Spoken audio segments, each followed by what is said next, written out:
Let's say that you are in a situation where you have a boss who's intolerable, and maybe what you'd like to do, the resentment is built up over 5 years, and you'd like to go in there and yell at him and tell him everything you think. And you think, well, that's the truth. It's like, well, it's not a very sophisticated truth, because you're doing a shallow and impulsive analysis of the situation. Like, it would have been the case that you've already compromised yourself in 500 ways. And I'll get back to the playing the game issue, because you do have to discipline yourself too. And you have to discipline yourself to some degree by allowing yourself to do arbitrary things that are part of the system, right? That's a necessary part of discipline. And discriminating that from compliance with unethical activity is very difficult. So that's a hard situation. But let's say you're going to counsel someone who has an intolerable boss, and they come in and they're right at the end of their tether, because maybe that's why they come for counseling. They say, I really want to tell that son of a bitch what I think of him. And you think, well, wait a second here. Okay, first of all, you've already eradicated from the list of reasonable possibilities that decision by failing to say small things that you could have said all the way along. And it's not like you can just all of a sudden blurt all of that out now, and that wipes the slate clean, and that constitutes truth. It's too unsophisticated. So let's think, okay, so what is it that you want? Well, I don't want this job anymore. It's like, okay, now let's actually have a strategy about this then. You don't want this job anymore. Can you get another job? Well, I don't think so. Well, so you can't just quit. Well, no, I can't, because then I don't have any money and my family depends on the job. It's like, okay, so you can't just stop this. That's not a viable solution. You go out of the frying pan into the fire, or you substitute one set of unethical actions for another set of unethical actions that are even worse. That's not helpful. All right, so let's start thinking about what exactly it is that you want. It's like, well, maybe I want a better job. I want to work for someone who's more reasonable. Okay, so what's stopping you? Well, I don't have my CV in order. My resume isn't up to date. Well, why is that? Well, I haven't done it for 5 years and I don't like doing it. Well, why is that? Well, because I'm kind of embarrassed about it, because it has holes in it and it shows where I'm lackadaisical and where I'm not prepared. It's like, okay, how many things are there like that? Well, there's a bunch of things, and they're all associated with how I procrastinated in the past. It's like, okay, what are we going to do to rectify that? So I'll say to people, why don't you update your CV? That's what we'll do first, because if you're going to look for a different job, I'm not saying you're going to look for a different job. But if you're going to look for a different job, you're not going to unless your CV is updated. And so why don't you go? You're also not going to unless you can get a good recommendation from this boss that's a tyrant. Yeah. And well, so that's right. You got to play the game. There's sometimes. 10 strategic actions that you're going to have to take in order to make yourself able to move laterally or up. And the truth isn't going in and yelling at your boss and telling him everything you think about him. The truth is trying to figure out the very, very difficult process of how you put yourself in a better position. One of the things that's quite fun about this lecture tour is the letters that I receive, or the stories that people tell me about switching jobs, because they do realize that and I often talk to people about consulting their resentment. Resentment's a really useful emotion, like it's really dangerous. It's one of the most dangerous psychological states, I believe, but it's unbelievably useful, because resentment usually only means one of two things. It either means quit whining and take it on because you're immature, or it means you're allowing yourself to be taken advantage of and you have something to say or do. And so you want to sort out the first part and find out if you're just being immature, and you can think that through and you can talk to people. But if it's the second, it's like, no, you've compromised yourself in a variety of ways and you have to figure out how to get out of that. And if you're resentful, that's evidence that you have in fact done that.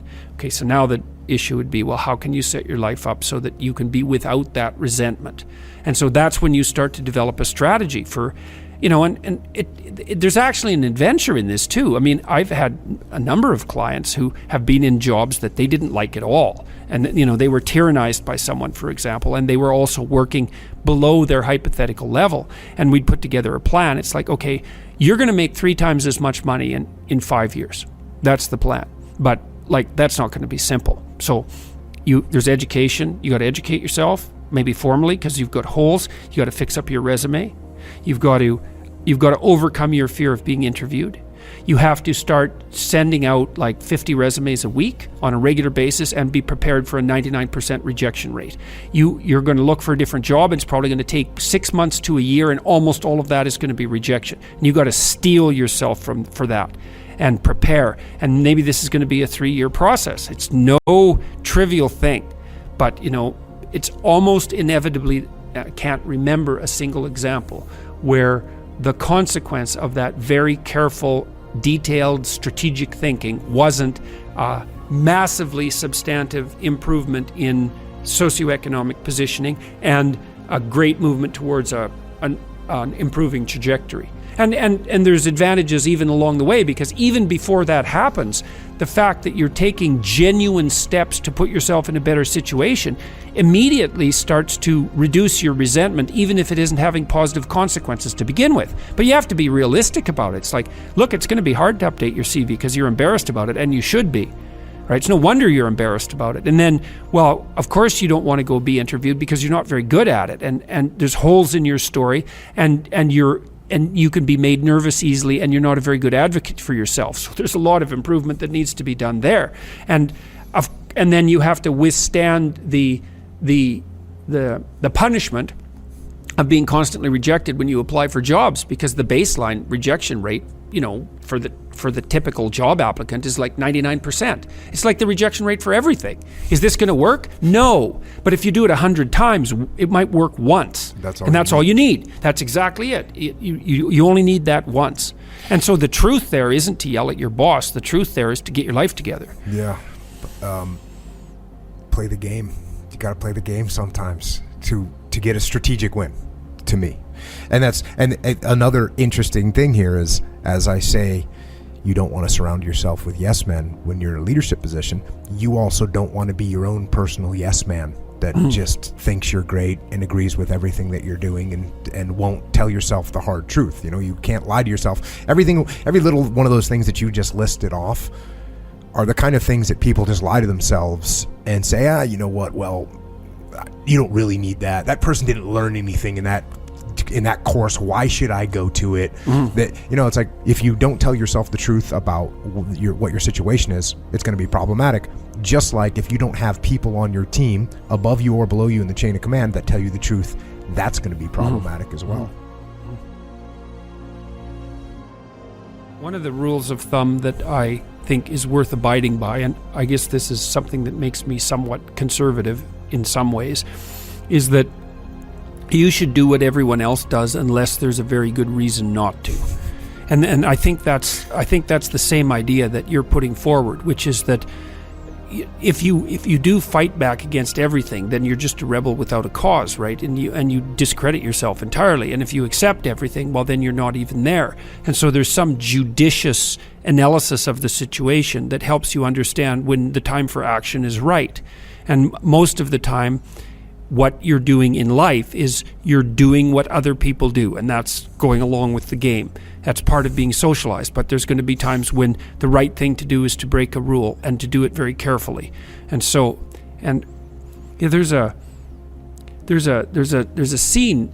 I think this is a New Testament scene, but it might be in some of the apocryphal writings. I don't remember.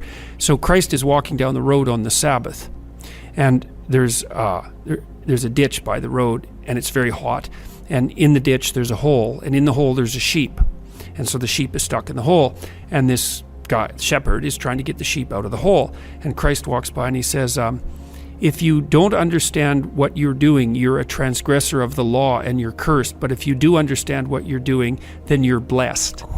So it's a perfect example of that, because it's like, if you're, okay, now here's your situation. You're a shepherd and you're supposed to be taking care of that sheep, right?